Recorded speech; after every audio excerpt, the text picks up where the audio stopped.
আপুরা একটু দেখো, এই যে জ্যাক মেশিনের এই পুরা টেনশন খুলে ফেলতে হবে। যদি টেনশন না করতে চাও, হ্যাঁ, এই যে দেখছো, এই পার্ট পার্ট বাই পার্ট খুলে ফেলতে হবে। এই যে খোলার পর এই অংশটা দেখো, এখানে প্রচুর ময়লা জমছে। হ্যাঁ, এই ময়লাগুলো পরিষ্কার করতে হবে।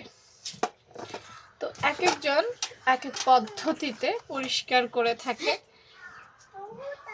তোমরা তোমাদের মতো করে করবে, আমি আমার মতো করছি। একটু তেল দিচ্ছি,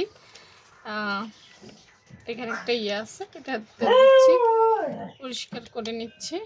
যত বেশি পরিষ্কার রাখবে তত বেশি তোমার মেশিন ভালো থাকবে। এটা হচ্ছে সবচাইতে বড় কথা।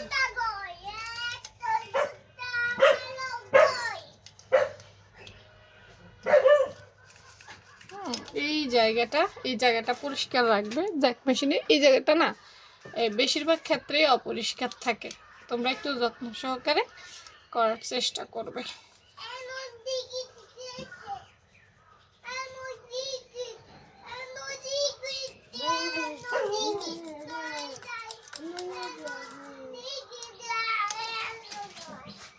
একটু খুলে এই জায়গাটা পরিষ্কার করে নেবে।